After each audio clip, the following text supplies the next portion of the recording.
Ya se ve. Ok, muchas gracias.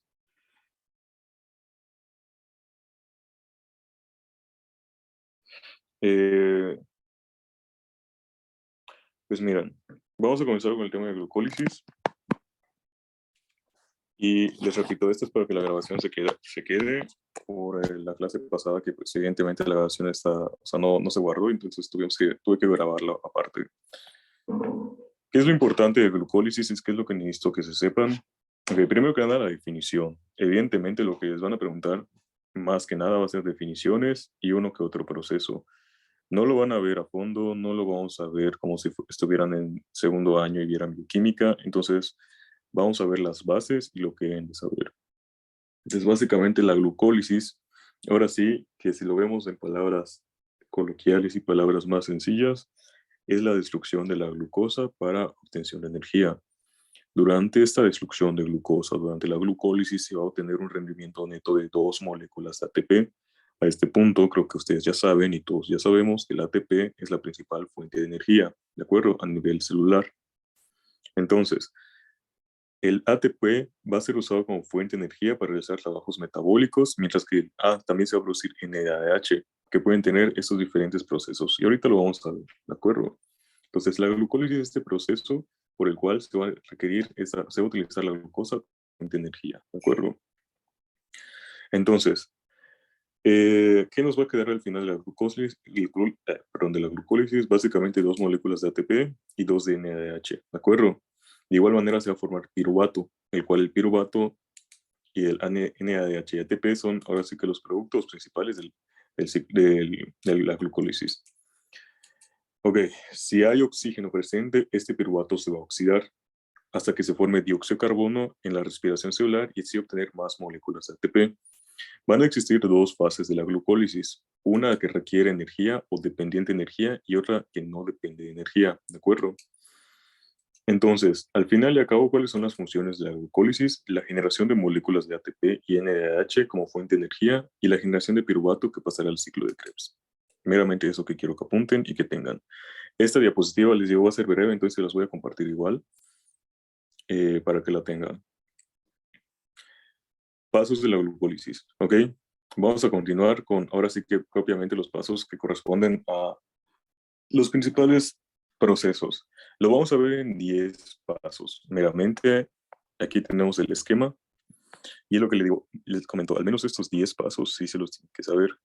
El primer paso básicamente consiste en que un grupo fosfato le va a transferir a la glucosa, aquí lo podemos ver, una molécula de ATP, ¿ok? Lo podemos ver en esta imagen. Un grupo fosfato se va a unir a la glucosa y mediante una enzima que es la hexoquinasa va a formar este proceso, ¿de acuerdo? La hexoquinasa va a ayudar a que done un grupo fosfato, a que el grupo fosfato se le done una ATP a la glucosa. Sin esta enzima este proceso no va a suceder. Posteriormente, ¿qué se va a formar? La glucosa 6-fosfato, ¿de acuerdo? Se va a formar la glucosa 6-fosfato. Después de este proceso, se nos dice, se va a convertir, la glucosa 6-fosfato se va a convertir en fructosa 6-fosfato mediante una enzima que es la fosfoglucosa isomerasa. Esta enzima realmente no es importante que se la sepan. Si acaso es importante que se sepan esta, la hexoquinasa, que es la primera enzima en el proceso. Posteriormente se va a formar la fructosa 6-fosfato. Y ustedes se van a preguntar, bueno, ¿y qué tanto sucede en este periodo que se forma la fructosa 6-fosfato? Realmente sucede muchos cambios bioquímicos y eso no es relevante para ahora sí que el nivel que ustedes van a ver. Simplemente es que sepan que de la glucosa 6-fosfato se forma la fructosa 6-fosfato. Y después de la fructosa 6-fosfato, mediante la enzima fosfofructoquinasa, que esa es otra que sí me gustaría que se aprendieran, se va a formar la fructosa 1,6-bifosfato. ¿De acuerdo? Ahora, de este punto vamos a tener dos caminos, ¿de acuerdo? De esta fructosa 1,6-bifosfato, mediante la enzima lolasa o la fructosa bifosfato lolasa, puede convertirse en, ahora sí que, hidroxicetona o gliceraldehído 3-fosfato. Independientemente de cuál camino se elija, Estos van a continuar con el proceso que les comento. Estos son los primeros 5 pasos y posteriormente vamos a continuar con los siguientes. Estos pasos son propiamente dependientes de energía, ¿de acuerdo? Los primeros 5 pasos.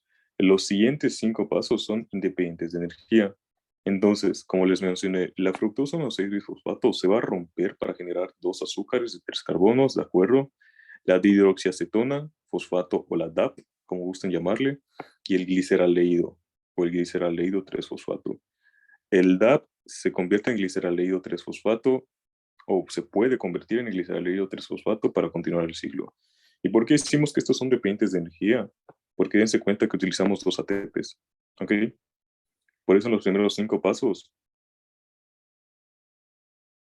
¿por qué se utilizó ATP? ¿Ok? ¿Alguna duda hasta aquí con la primera mitad del proceso?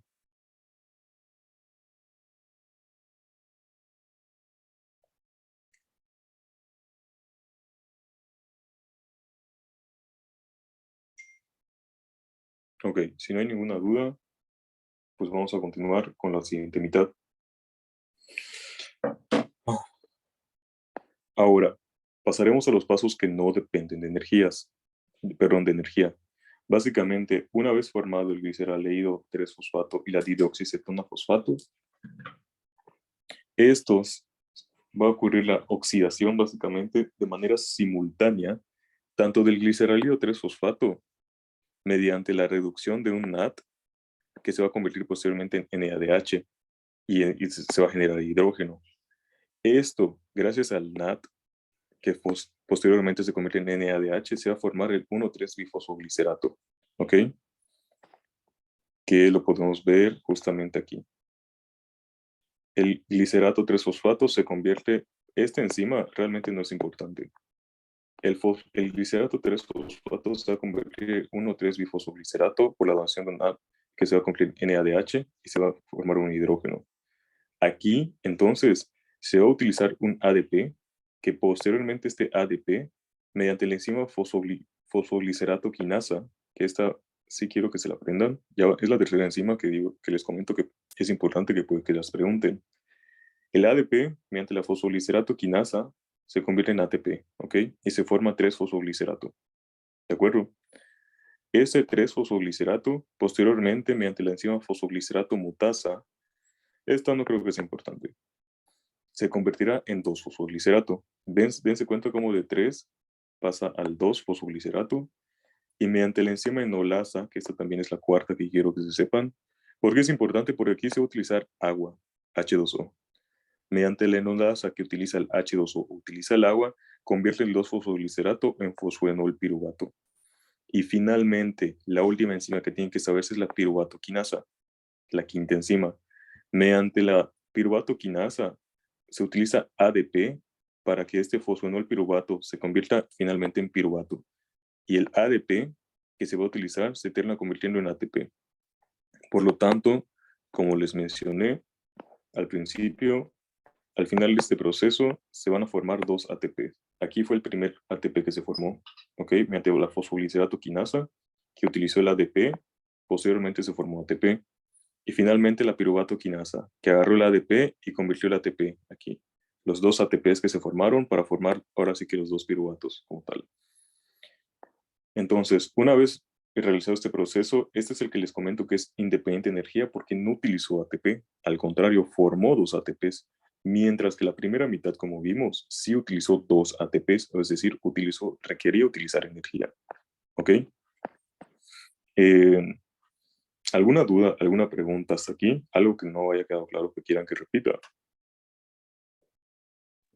¿Puedes repetir dónde es el paso 4 y 5, por favor?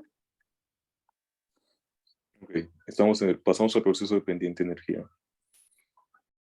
Miren, perdón. De de la fructosa 6-fosfato para que se encuentre en fructosa 1,6-bifosfato, de esta fructosa 1,6-bifosfato, realmente la enzima fructosa bifosfato aldolasa puede convertir esta fructosa 1,6-bifosfato en 2 compuestos, en la dihidroxicetona o el gliceralilo 3-fosfato, ¿de acuerdo? La dihidroxicetona, o también llamada DAP,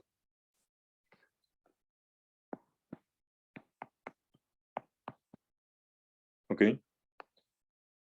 Y esta DAP como tal se puede reutilizar en el ciclo, o sea, simplemente se forma la DAP y puede convertirse, como les mencioné en el esquema, en gliceraldehído 3-fosfato. El gliceraldehído 3-fosfato va a ser el que va a continuar el ciclo, ¿ok?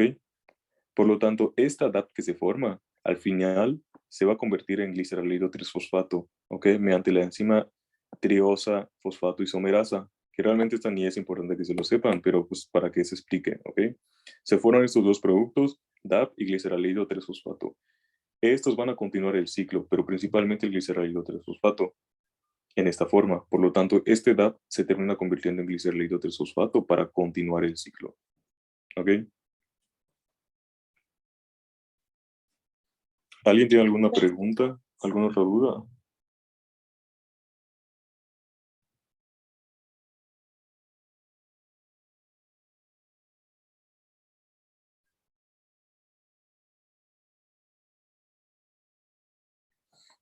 De acuerdo. Yo tengo una duda, perdón. Sí, Este, al final, entonces, ¿cuántos, o sea, qué productos saca la glucólisis? ¿Son dos piruvatos y ATP saca? exactamente. Dos moléculas de ATP, de NADH y piruvato. Pero Ok, lo que sí o sí les van a preguntar, ¿cuántos ATP se van a formar? Y en dado caso, ¿cuántos se utilizaron en el proceso? Por lo tanto, utilizaron dos ATPs y al final, pues evidentemente también se formaron dos ATPs, ¿ok? Esto es lo que más les van a preguntar, pero tienen que saber que se forma ATP, NADH y piruvato, ¿ok? ok, gracias. Y recordar que son dos procesos, uno que requiere energía y otro que no requiere energía. O véanlo como mitades. Los primeros 5 pasos dependen de la energía y los siguientes 5 pasos no dependen. Que son muchísimos más pasos, realmente, no solo se resumen en 10. O sea, si explayamos estos pasos, van a ver que la glucólisis es un proceso muy, muy extenso, pero está de más que lo veamos a fondo porque les digo, eso lo van a ver ya estando en medicina, cuando estén en segundo año. Ahorita va a continuar la profesora Monse con el tema que le corresponde a ella, entonces voy a dejarle proyectar un momento.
En un momento les estaré compartiendo pantalla.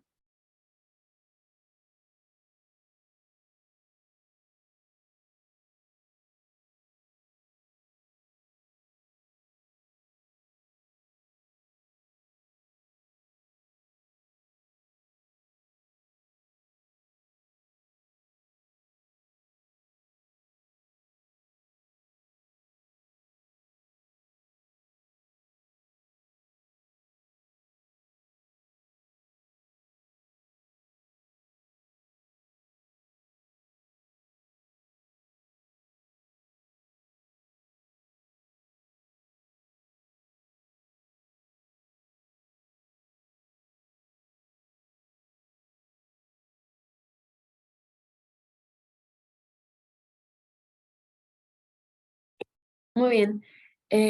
Pues, ¿me escuchan y se ve la pantalla? ¿Alguien me puede confirmar, por favor? Sí se ve la pantalla. Sí, gracias. Bueno, vamos a ver ya el último tema, básicamente, que nos quedó, que es básicamente biomoléculas.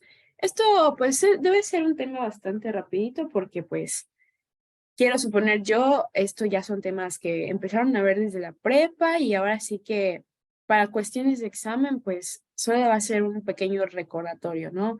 De igual forma, en el examen no nos van a preguntar cosas tan complejas, pero sí nos van a preguntar las cosas como más indispensables, ¿ok?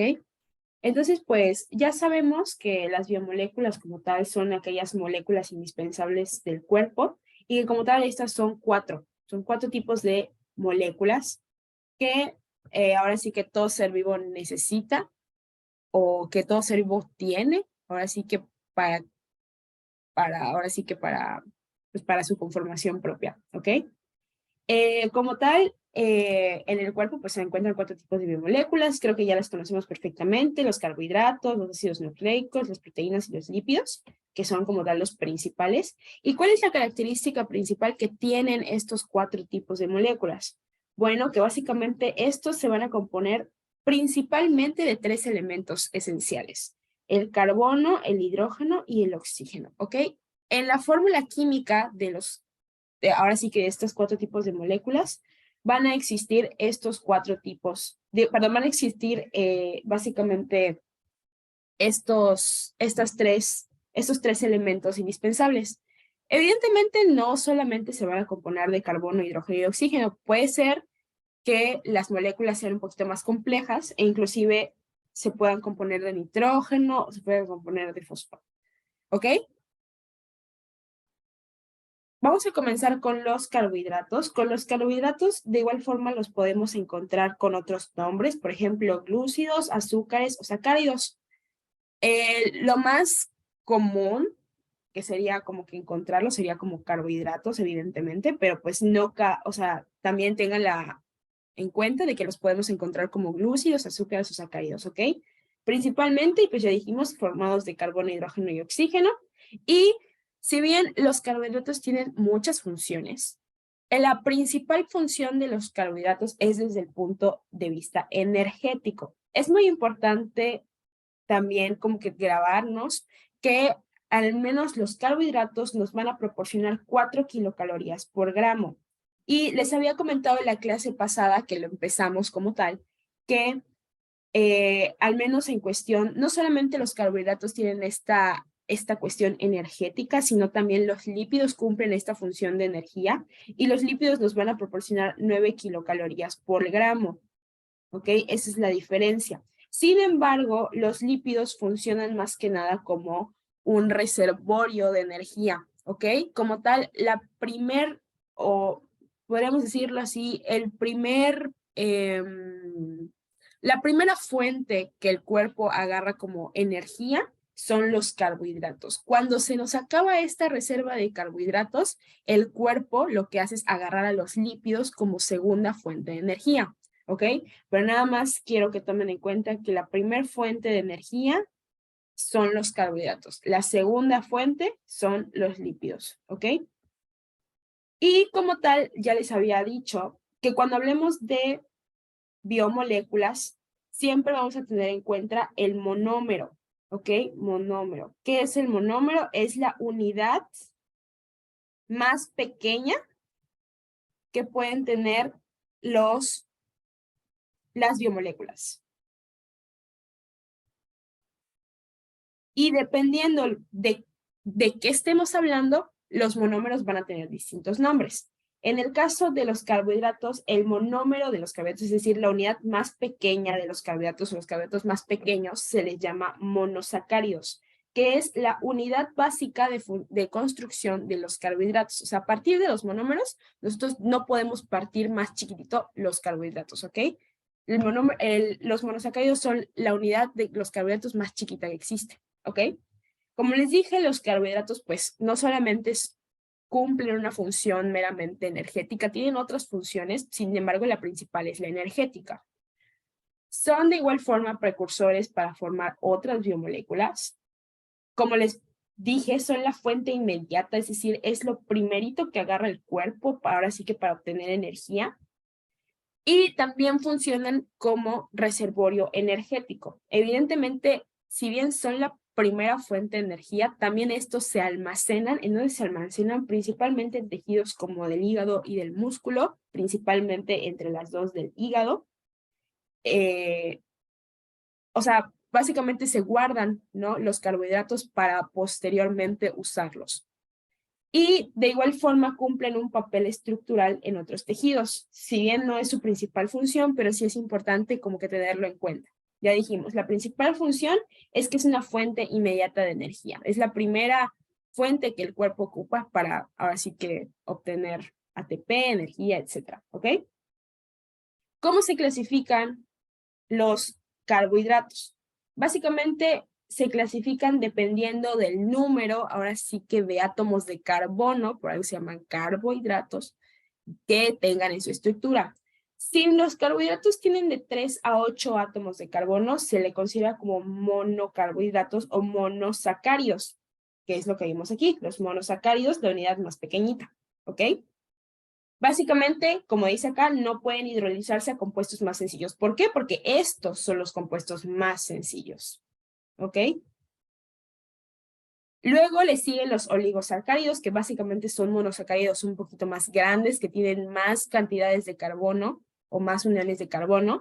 Y los polisacáridos, pues ya básicamente tienen un alto número de unidades de monosacáridos. Es decir, tanto los oligosacáridos como los polisacáridos, a fin de cuentas, son unión de muchos monosacáridos, ¿ok? Ahora depende de cuántos monosacáridos para poder clasificar a un oligosacárido como un oligosacárido y un polisacárido como un polisacárido, ¿ok? Los monosacáridos básicamente van a estar formadas o van a ser, como ya dijimos, una sola unidad, un solo azúcar. ¿Y cuáles son los monosacáridos más comunes? La glucosa, la fructosa, la galactosa, que en este caso son hexosas, es decir, tienen 6 carbonos en su estructura, son hexosas.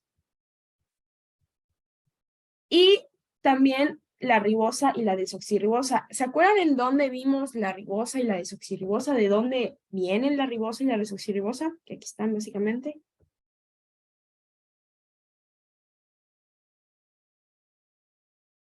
Chicos, ¿se acuerdan de dónde vienen?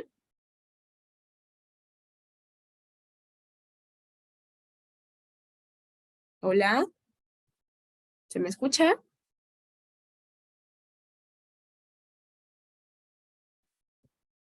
Chicos, ¿de dónde viene el azúcar desoxirribosa y la azúcar ribosa? Ya lo vimos la clase pasada.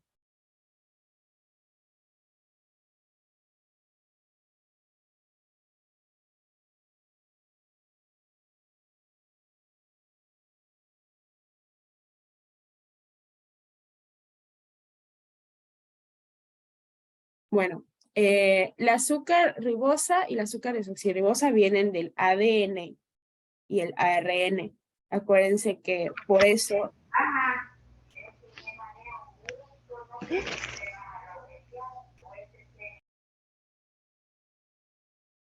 Acuérdense que por eso se le designa ADN como ácido desoxirribonucleico. ¿Por qué? Porque el azúcar que tiene en su composición es desoxirribosa.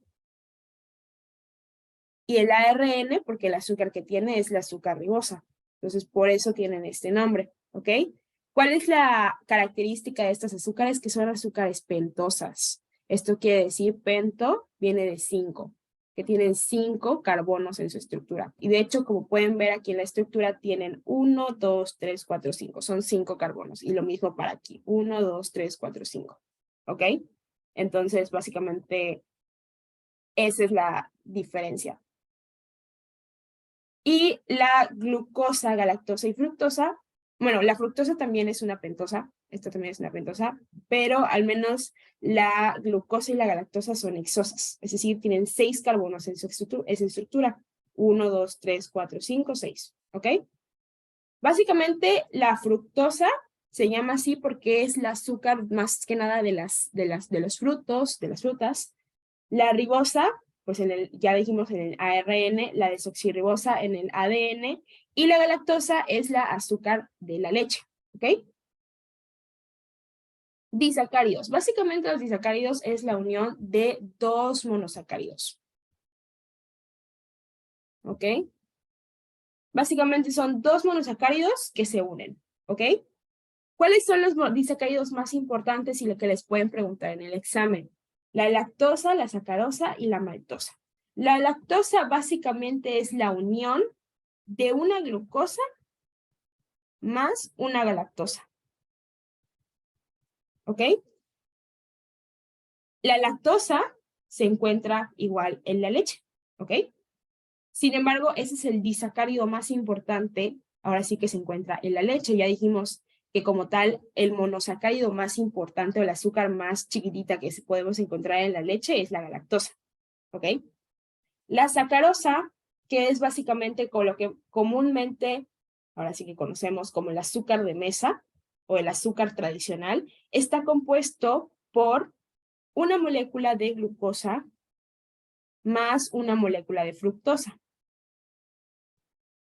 Y la maltosa, que es básicamente el azúcar del almidón, se compone de dos glucosas, ¿ok? De una glucosa más una glucosa. Entonces, si se pueden dar cuenta, básicamente los disacáridos es la unión de los azúcares o de los monosacáridos básicos, y todos tienen en común que se van a unir, que van a ser la unión de una glucosa más algo, ¿ok? En este caso, una glucosa con una galactosa, una glucosa con una fructosa y una glucosa con otra glucosa, ¿ok?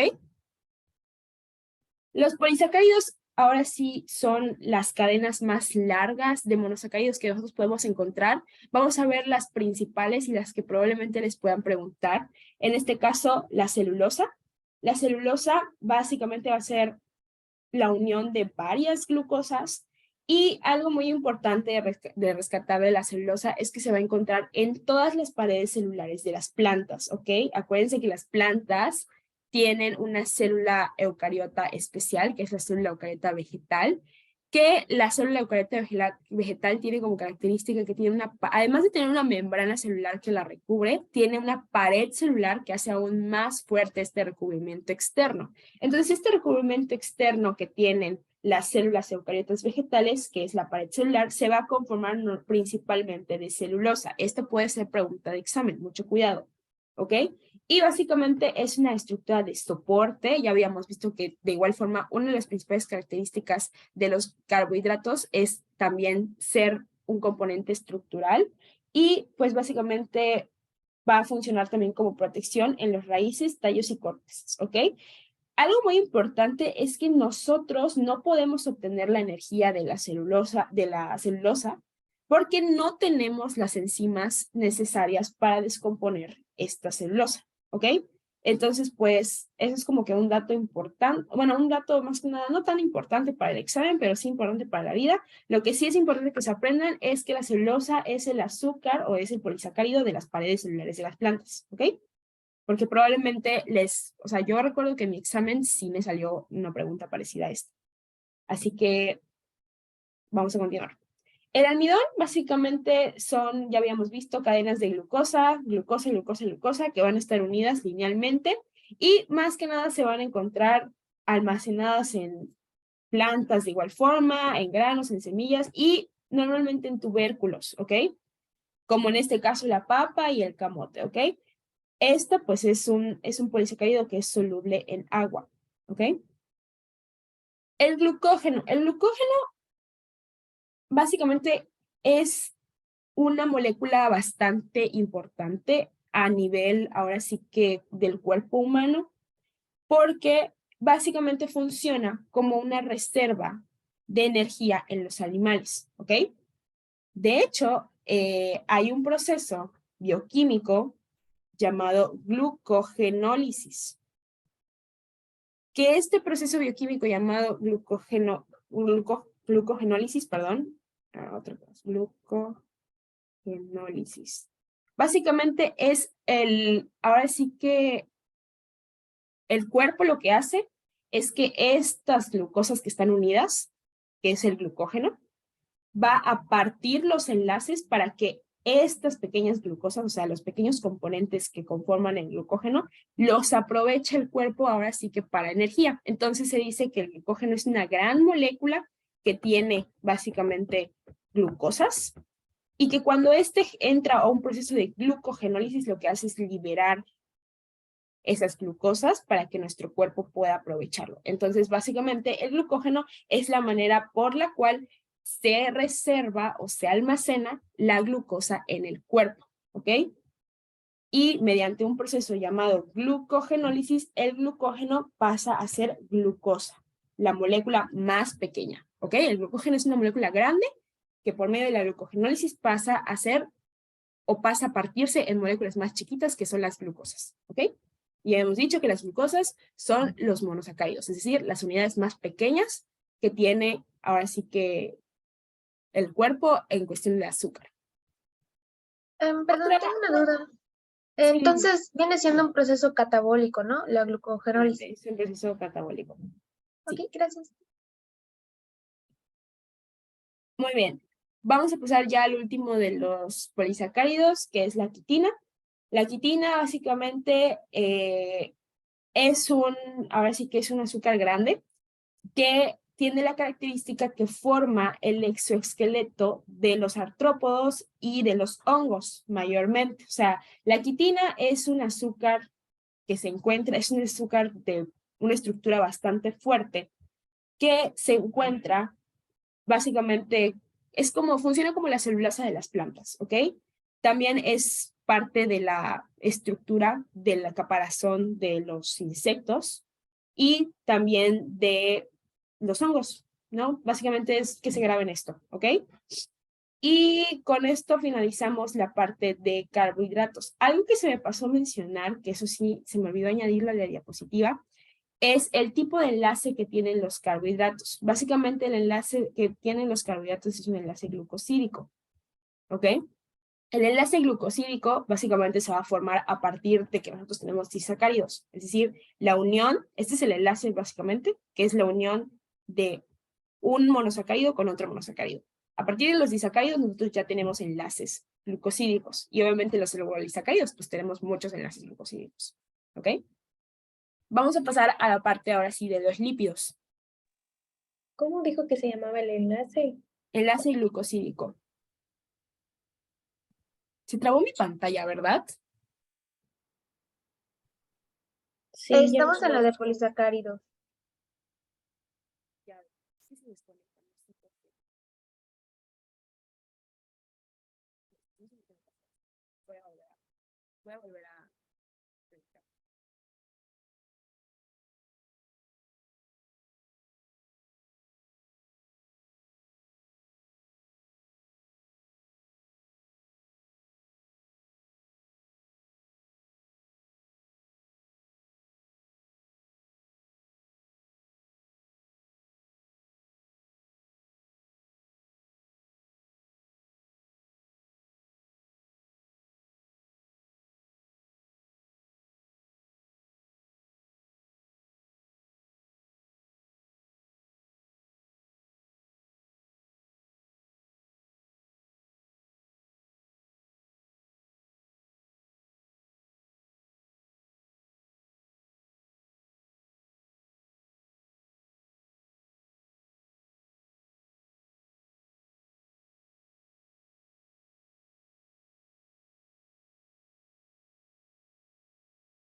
Ya está. Muy bien. Entonces, ok.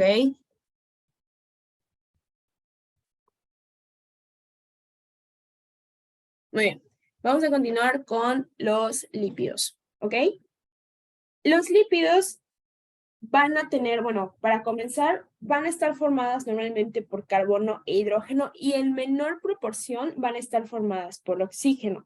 Es por ello que son insolubles en agua y básicamente van a ser solubles en benceno y en cloroformo. El agua básicamente va a funcionar, o más bien el agua, sabemos que es un compuesto polar. En el caso de estos compuestos, son compuestos apolares. Entonces, los lípidos se van a disolver en compuestos apolares y no tanto en compuestos polares. ¿Ok? Esa es la característica que tienen los lípidos. O de una forma más fácil, los lípidos no son solubles en agua. Claro ejemplo es el agua y aceite. Agua y aceite no se mezclan. Entonces, eso puede ser una excelente mnemotecnia para que ustedes lo puedan relacionar. ¿Ok? Como les mencioné, la principal función de los lípidos, si bien no es energética, tiene una parte, o más bien nos proporcionan mayor energía inclusive que los carbohidratos. Sin embargo, es una segunda fuente energética. ¿Ok? Más que nada, la función principal de los lípidos es que son los formadores estructurales de las membranas. Esa es la principal función, ¿ok? Básicamente, si nosotros tenemos una membrana y sabemos que las membranas tienen la función ahora sí que de aislar un medio externo de un medio interno, formar una barrera básicamente, pues eso va a ser también una de las funciones que van a tener los lípidos, la formación de barreras. ¿Por qué? Porque forman membranas. Son el principal componente de las membranas celulares. Eso anótenlo muy bien, ¿ok? De igual forma, recubren fibras nerviosas para la transmisión de impulsos eléctricos, esa es una de sus características, pero por la misma razón. ¿Por qué? Porque son membranas, son aislantes, protegen, ¿ok? Entonces, básicamente, todas las funciones de los lípidos, o la mayoría de las funciones de los lípidos se basan en protección, en membranas, en formación de membranas, en formación de barreras, en aislar, ¿ok? De igual forma, otra función, ¿no?, de los lípidos es de igual, está en, o sea, su función de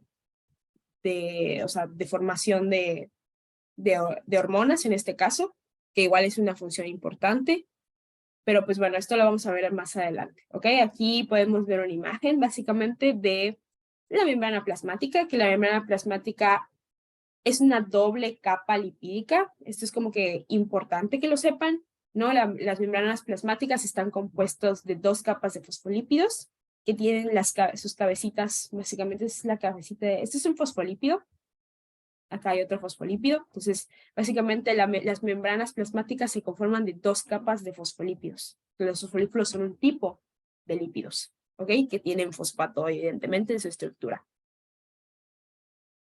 Y bueno, la clasificación de los lípidos es una clasificación bastante extensa que no es importante que se las aprenda para cuestión de exámenes, pero lo único que vamos a ver en esta clase va a ser a las ceras, a los esteroides, a los ácidos grasos saturados y los ácidos grasos insaturados, que básicamente son los triglicéridos o los triacilgliceroles, y a los fosfolípidos, que pues son los componentes principales de la doble membrana o la doble capa que tenemos de la membrana. No doble membrana, pero es la doble capa que conforma la membrana, ¿ok? Entonces, los lípidos a manera general se dividen en saponificables y no saponificables, ¿ok? ¿Qué podemos decir de los lípidos saponificables? O bueno, más bien de los ácidos grasos, porque como tal, ya dijimos, todas las moléculas, ahora sí que todas las biomoléculas tienen monómeros. ¿Y cuál es el monómero de los lípidos? Son los ácidos grasos. Acuérdense que el monómero de los carbohidratos, en este caso eran los monosacáridos o los monoazúcares, y en el caso de los lípidos, los ácidos grasos son los monómeros, ¿ok? Los ácidos grasos pueden ser saturados o pueden ser insaturados, ¿ok? ¿Cuál es ahora sí que la diferencia entre un ácido graso saturado y un ácido graso insaturado? La aparición de dobles enlaces, ¿ok? Los ácidos grasos saturados no tienen o no van a poseer dobles enlaces. Algo importante de los ácidos grasos saturados es que los vamos a encontrar en las grasas de origen animal. a comparación de los insaturados que los encontramos en las grasas de origen vegetal, ¿ok? Los ácidos grasos insaturados, a comparación, o a diferencia más bien de los saturados, van a tener dobles o triples inclusive enlaces, ¿ok? Y algo importante que también es otra diferencia es que a temperatura ambiente son sólidos y estos, a comparación de los saturados, a temperatura ambiente son líquidos, ¿ok? Aquí tenemos algunos ejemplos como el aceite de oliva, la margarina, el aceite de soya, de girasol, ¿no? Y aquí, pues la manteca es sólida a temperatura ambiente, el tocino de igual forma es sólido a temperatura ambiente, ¿no? Aquí les pongo un ejemplo o una imagen de cómo se ven, ahora sí que a nivel molecular, los ácidos grasos insaturados. Vemos aquí un doble enlace y aquí pues no podemos ver ningún doble enlace, ¿ok? No hay ningún doble enlace en su estructura. Ahora, los fosfolípidos pues, ya dijimos que son ahora sí que los lípidos que tienen mayor importancia en el cuerpo porque son los que forman esta doble membrana o la membrana básicamente celular, vaya la redundancia, de todas las células, ¿ok? Del cuerpo, porque todas las células del cuerpo son células eucariotas y todas las células eucariotas tienen una membrana plasmática, ¿sí o no? Entonces, la membrana plasmática, que es básicamente esto, o más bien, si nosotros le hacemos suma a la membrana plasmática, vamos a encontrar esto, ¿no? Ya dijimos que la membrana plasmática es una bicapa lipídica, así lo van a encontrar, como una bicapa lipídica. ¿Qué significa esto? Que va a tener dos capas, como podemos ver aquí, esta es una capa, esta es otra capa, que va a tener fosfolípidos como principal componente, no como único componente, como principal componente, ¿ok? Y los fosfolípidos, bueno, su composición básicamente va a resultar de la unión de una molécula de glicerol con dos moléculas de ácidos grasos y una de fosfato. Por eso se llaman fosfolípidos, porque tienen fosfato, ¿ok? Son moléculas anfipáticas. Esto quiere decir que tiene una porción hidrofílica y otra porción no hidrofílica o hidrófoba. Básicamente se compone de una cabeza polar y de una cola no polar. Acuérdense que los compuestos no polares son compuestos, ahora sí que son lípidos, y los compuestos polares son compuestos que pueden interactuar con el agua.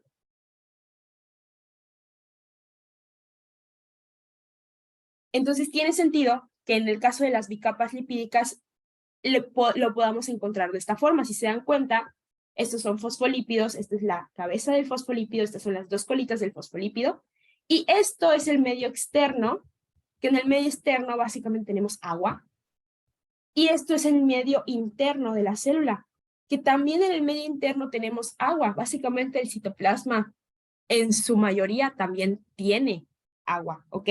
Entonces, por eso las cabecitas, podríamos decirlo así, se encuentran en los externos, o si lo quieren ver en los extremos. Y toda esta parte de aquí es básicamente lípido puro, o sea, es lípido, es apolar, ¿ok? Aquí es polar. Por eso se encuentran de esta forma distribuidas, ¿ok? Ahora las ceras. ¿Se pueden poner un poco más arriba para tomar la captura? Sí.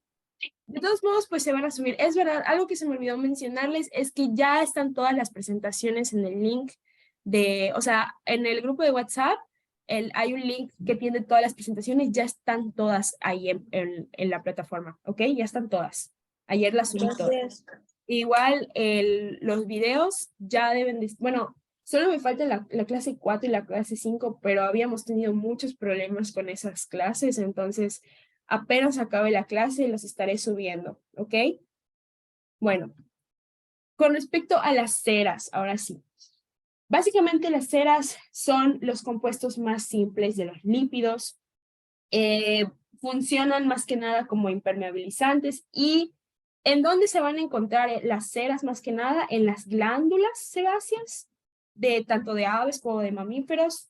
De igual forma se encuentran en la superficie de las plantas, en una capa que se llama cutina. Y pues, por ejemplo, ahora sí que a manera biológica, por ejemplo, los panales de abejas básicamente están formadas de cera. El cerumen de los oídos de igual forma es cera, Entonces, pues eso es como que la importancia biológica de las cebas. No hay que saber nada más, ¿ok? Ahora los esteroides, esto sí es importante, ¿ok? Los esteroides básicamente son lípidos que van a tener una estructura básicamente cíclica, ¿ok? El más conocido de los esteroides es el colesterol, ya que del colesterol el colesterol más que nada va a ser el componente precursor del cual van a derivar muchas hormonas del cuerpo, ¿ok? Las hormonas están en su mayoría compuestas de esteroides y los esteroides son un tipo de lípidos, ¿ok?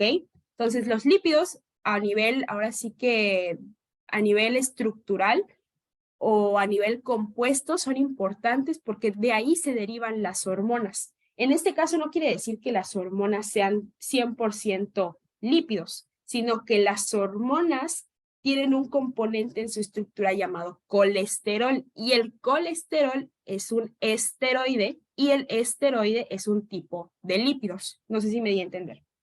Entonces, tenemos a los lípidos. De todos los lípidos que tenemos a los esteroides. De todos los esteroides que tenemos, uno de ellos se llama colesterol, o el más conocido es el colesterol, y del colesterol se van a derivar las hormonas. ¿Ok? Es el precursor de las hormonas. No quiere decir que las hormonas sean colesterol, ¿ok? Tienen colesterol o pueden tener colesterol, ¿ok? Por ejemplo, la aldosterona, el cortisol, la betametasona, ¿ok? Pero eso pues no es importante aprendérselos en este momento, solamente este esquemita de acá, ¿ok? Y ya por último, vamos a pasar a las proteínas, ¿ok? Las proteínas, como tal, ¿cuál es el monómero de las proteínas? Los aminoácidos. Los aminoácidos son la unidad más pequeña que tienen las aminoácidos, una disculpa. Son la unidad más pequeña de las proteínas, ¿ok? ¿Cuántas o cuáles son? Existen un montón de proteínas en el cuerpo, pero, o más bien un montón de proteínas ahora sí que en el universo, en el planeta, como lo quieren llamar, pero en la naturaleza los más importantes son 20, ¿ok? Las proteínas normalmente están formadas de carbono, hidrógeno, oxígeno y nitrógeno y a veces en cantidades de fósforo y sulfato, ¿ok? Básicamente son o forman parte de los componentes igual de las membranas celulares, junto con los fosfolípidos. Acordémonos que los fosfolípidos son el principal componente. El segundo componente más importante son las proteínas en los fosfolípidos, en las membranas celulares. Básicamente las membranas celulares van a estar conformadas por fosfolípidos y de repente te encuentras a una proteína. Luego tienen fosfolípidos y de repente proteínas, ¿no? Entonces van a estar intercalados con fosfolípidos y proteínas, fosfolípidos y proteínas. ¿Ok? Entonces, vamos a los aminoácidos. Los aminoácidos, básicamente ya dijimos, son la unidad más pequeñita que van a tener las proteínas. Básicamente, esta es la composición principal de un aminoácido. ¿Ok? No es importante que se la aprendan como tal, simplemente como que saber que existe esto, ¿ok? Y que cada aminoácido distinto tiene una cadena lateral diferente. Esto es lo que los hace diferentes. Todo esto, o sea, esta es la cadena lateral, ¿ok? Esa es la fórmula química de los aminoácidos. Todo esto lo van a tener en común los 20 aminoácidos, ahora sí que, vamos a decirlo así, indispensables, ¿ok? Pero esto es lo que va a hacer diferente un aminoácido de otro, ¿ok? Básicamente, la composición de estos aminoácidos es que, pues, evidentemente va a tener un grupo amino, por algo se llaman aminoácidos, un grupo carboxilo, que ese es el grupo amino, el grupo carboxilo, y un átomo de carbono central, y una cadena lateral, que ya dijimos que esta es diferente de cada uno de los aminoácidos, ¿ok?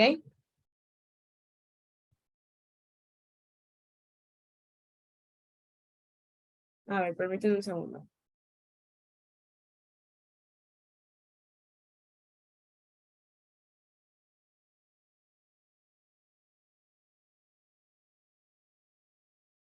Muy bien.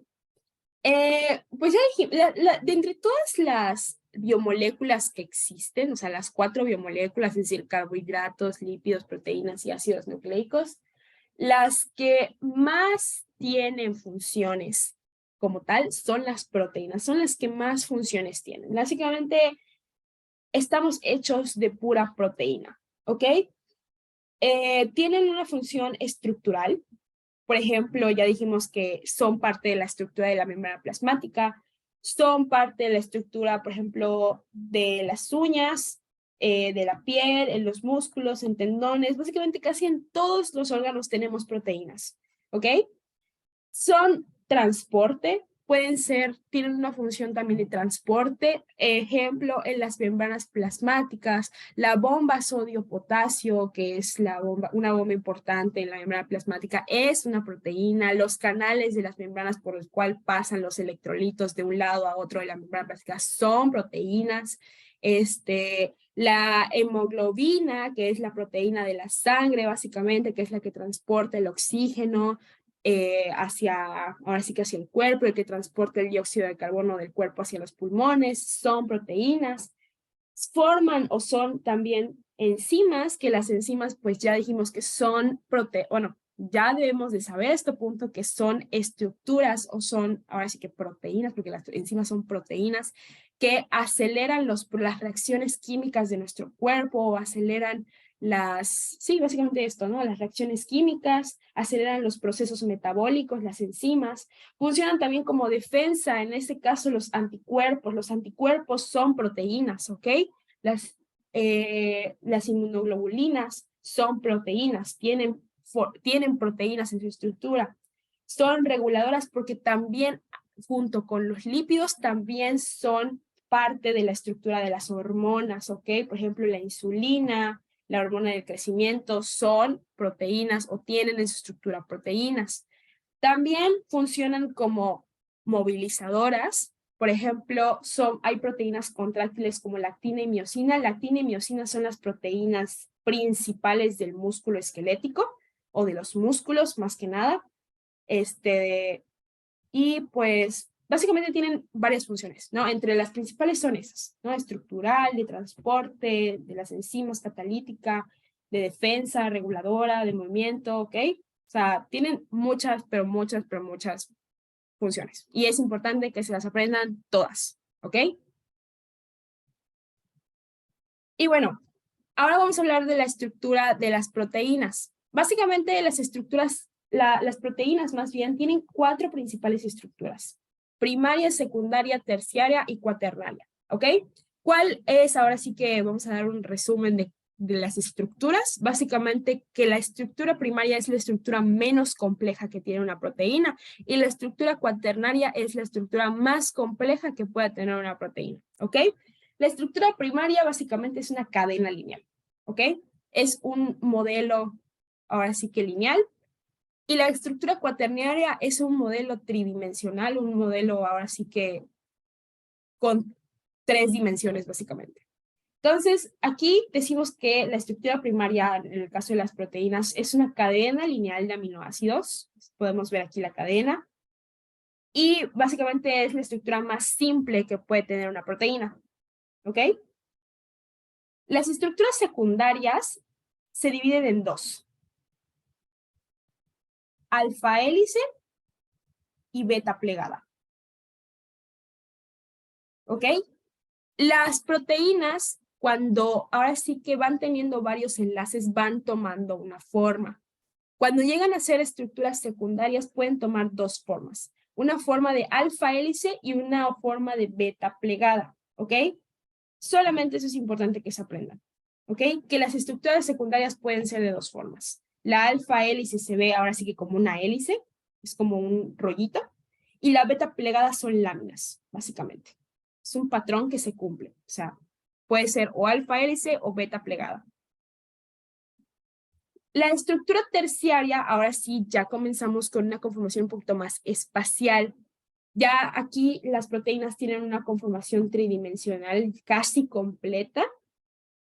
Y pues básicamente a partir de este tipo de estructuras nosotros ya podemos decir que las proteínas o los aminoácidos, o un conjunto de varios aminoácidos se comportan como un péptido, ¿ok? O una proteína ya propiamente con cuerpo y con todo, ¿ok? Algo importante es que las enzimas tienen esta estructura. Ay, una disculpa. Las enzimas tienen esta estructura, ¿ok?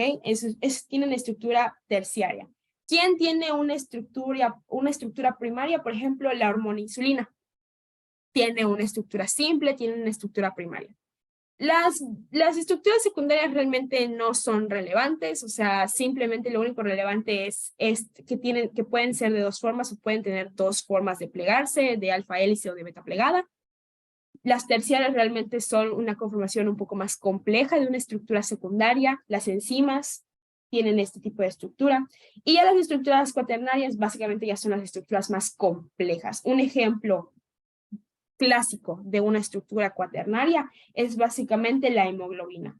¿Ok? Esto es la hemoglobina. Es una estructura cuaternaria. Ya sabemos que la hemoglobina es la proteína, ahora sí que de los glóbulos rojos que transportan oxígeno en la sangre. ¿Ok? Entonces aquí se va a unir el oxígeno y va a ser transportado en el glóbulo rojo a través de la sangre. ¿Ok? Básicamente, esta es la estructura ahora sí que más compleja que puede tener una proteína. ¿Ok? Un apartado especial, las enzimas. ¿Ok? Ya vimos que las enzimas básicamente son aquellas proteínas que nos van a acelerar los procesos metabólicos en el cuerpo. ¿Ok? O en el caso de los mamíferos o de las plantas van a acelerar reacciones químicas. ¿Ok? Obviamente, pues, las enzimas ahora sí que en el cuerpo nos hacen un gran favor, gracias a que, pues, como ellas aceleran las reacciones, ya sea para, ahora sí que catabolizar o anabolizar productos, estas, pues, le hacen ahora sí que un gran favor al cuerpo, ya que minimizan o ahorran o hace que el cuerpo ahorre energía en un proceso que a lo mejor te va a llevar 5 horas, con una enzima te va a llevar 20 minutos. Entonces, le ahorras muchísima energía al cuerpo. Básicamente esa es la función principal de las enzimas, catalizar reacciones químicas para disminuir la energía de activación y evidentemente aumentar la velocidad por la cual las cosas se hacen, ya sea se degradan o se sintetizan, ¿ok? Porque una enzima puede degradar o puede sintetizar, es decir, degradar quiere decir que tengo yo un sustrato y esto se va a dividir en varios productos. A contrario de la síntesis, es que yo tengo varios productos y se van a sintetizar, perdón, tengo varios sustratos y se van a sintetizar en un producto. ¿Ok?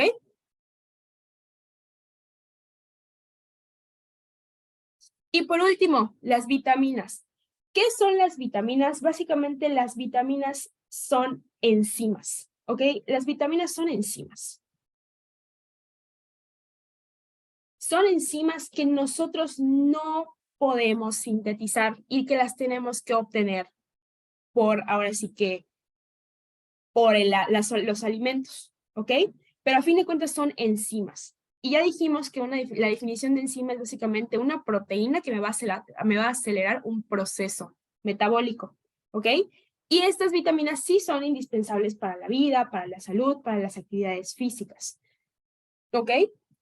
Catalizan reacciones bioquímicas, por eso son considerados enzimas que nuestro cuerpo no puede sintetizar. Se clasifican en liposolubles e hidrosolubles. Las liposolubles son fáciles de aprender. Básicamente tienen una mnemotecnia que son las vitaminas ADEK, A, D, E y K. Las vitaminas A, la vitamina D, la vitamina E, la vitamina K son vitaminas liposolubles y todas las demás son hidrosolubles. ¿Ok?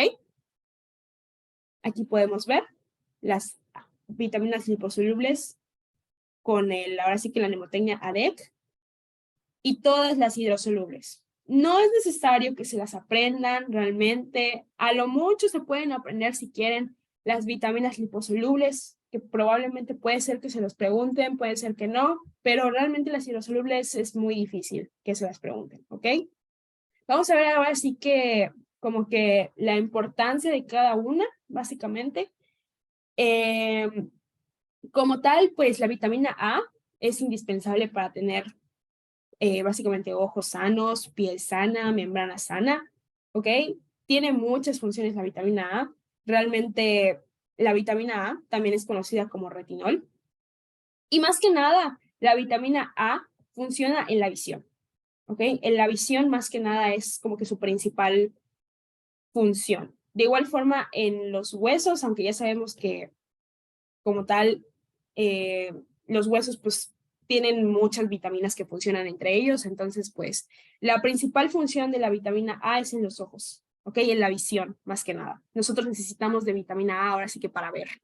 Así que eso es todo lo que tienen que saber de la vitamina A. Realmente les digo, las vitaminas en cuestión del examen no les van a preguntar como tal funciones específicas porque no, realmente eso hasta es algo de la carrera ya, meramente. Entonces no es importante. La vitamina D básicamente lo podemos encontrar ahora sí que en las cuestiones grasas, por ejemplo, es beneficioso para mantener los niveles de colesterol. De igual forma, algo importantísimo es que la vitamina D, esto sí es importante, es fundamental para que el calcio se absorba, ¿ok? Una deficiencia de vitamina D nos puede producir problemas en la absorción de calcio y de igual forma de fósforo, pero normalmente de calcio es donde se van a manifestar los principales problemas. ¿Y qué pasaría si no tenemos calcio en el cuerpo? Muchísimas cosas, realmente muchísimas cosas. El calcio, a fin de cuentas, es ahora sí que un ion muy importante en las células, no solamente en los huesos, sino a nivel ahora sí que muscular, inclusive a nivel neurológico. Entonces, pues si no tenemos calcio en el cuerpo porque no tenemos vitamina D, tenemos un gran problema. Y este problema se le llama raquitismo. Básicamente, cuando nosotros tenemos deficiencia de vitamina D, hay una enfermedad que se llama raquitismo, que es básicamente las manifestaciones clínicas que le pasa al paciente por no tener vitamina D en el cuerpo. ¿Ok? La vitamina D se puede obtener fácilmente por la luz del sol. 10 minutos de exposición a la luz del sol son suficientes para tener las cantidades adecuadas diarias de vitamina D. Entonces, básicamente, es muy raro encontrar una deficiencia de vitaminas. Realmente es muy raro. Y pues de igual forma en otros alimentos como los pescados, el huevo y los lácteos. ¿Ok? Pero les digo, las deficiencias vitamínicas son muy raras a nivel poblacional. Realmente cuando nos recetan vitaminas en el doctor, es porque o realmente ya tienes confirmado una deficiencia de vitaminas por medio de laboratorios, o tu doctor te las está recetando nada más por recetar, ¿ok? Entonces, pues realmente es muy raro que la gente o las personas tengan deficiencias vitamínicas, muy raro. Realmente las vitaminas son algo que no deberían de recetarse en la consulta porque realmente no son necesarias como tal. El cuerpo no aprovecha las vitaminas extras que le damos, o sea, realmente el cuerpo tiene un límite de vitaminas y hasta ahí. Si nosotros nos o sea, adquirimos o ingerimos vitaminas, aunque no las necesitamos, realmente nuestro cuerpo no la está aprovechando. Entonces eso es algo muy común, es una mentira que tenemos así, ahora sí que de toda la vida, no siempre nos recetan vitaminas, pero si realmente no tenemos confirmado una enfermedad que nos diga si necesitas realmente las vitaminas, realmente si ingerimos vitaminas y estamos completamente sanos, nuestro cuerpo las va a desechar y no las va a aprovechar, ¿ok? Vitamina E. Vitamina E, la principal función básicamente es en la formación de glóbulos rojos, más que nada. Ayuda a reducir el riesgo de embolias y trombosis, es decir, los coágulos, más que nada, y ayuda en la circulación de la sangre. Lo podemos encontrar en las yemas de huevos, aceites vegetales, en las hojas verdes, muy importante, y en los cereales. ¿Ok? Y la vitamina K, esta sí tiene una importancia un poquito mayor junto con la vitamina A en el cuerpo. ¿Ok? Esta vitamina básicamente va a ser vital en el hígado. ¿Por qué va a ser vital en el hígado? Porque en el hígado, una de las funciones que tiene es que va a producir los factores para la coagulación. ¿Para qué nos sirve la coagulación en el cuerpo? La coagulación en el cuerpo nos sirve básicamente para detener, por ejemplo, una hemorragia o más que nada para la cicatrización de heridas o para que nosotros no perdamos sangre. Básicamente los coágulos se forman para no perder sangre en el cuerpo. ¿Ok? Pero para que estos coágulos se formen, se necesitan unos factores que produce el hígado que cuando sucede el momento de la coagulación, estos factores van a ir al sitio donde se encuentra la lesión y básicamente van a formar como un pequeño tampón, ¿no? Para que la sangre no siga saliéndose del vaso sanguíneo, ¿ok? Eso es lo que funciona, así funciona el sangrado y el proceso de cicatrización, ¿ok? La vitamina K es importante para que más que nada para que actúe junto con estos factores para que pueda suceder todo este proceso de coagulación, ¿ok? Como dice acá, una de sus principales funciones es intervenir en el proceso de coagulación de la sangre. Si nosotros no tenemos vitamina K en el cuerpo, es muy probable que nosotros tengamos hemorragias, es decir, que ahora sí que el sangrado en tu cuerpo no se pueda detener porque no tienes vitamina K. ¿Ok? Esa es la importancia de la vitamina K principalmente en el cuerpo, ¿ok? Su deficiencia en el cuerpo puede producir evidentes hemorragias, es decir, la salida de sangre, y hematomas, es decir, moretones, ¿ok? Es muy común en los recién nacidos. ¿Por qué es muy común en los recién nacidos? Porque en un recién nacido, básicamente, el hígado no está totalmente maduro, no está completamente, ahora sí que no tiene ese potencial de producir o de sintetizar o de más bien, ahora sí que de captar la suficiente, ahora sí que, perdón, o sea, no tienen la suficiente capacidad de captar la vitamina K, entonces es muy común que en los recién nacidos pues puedan haber un riesgo de hemorragias, ¿ok? Más que nada. ¿Dónde podemos encontrar la vitamina K? Básicamente en las hojas verdes, ¿no? Espinacas, brócoli, repollo, lechugas, es donde podemos encontrar esta vitamina K. Y básicamente acabamos de terminar todo. ¿Alguna pregunta, alguna duda que ustedes tengan?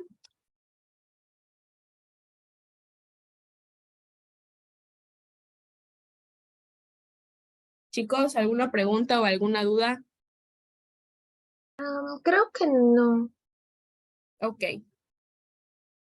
Bueno, si no hay dudas o preguntas, aquí concluimos básicamente lo que viene siendo la parte teórica del curso.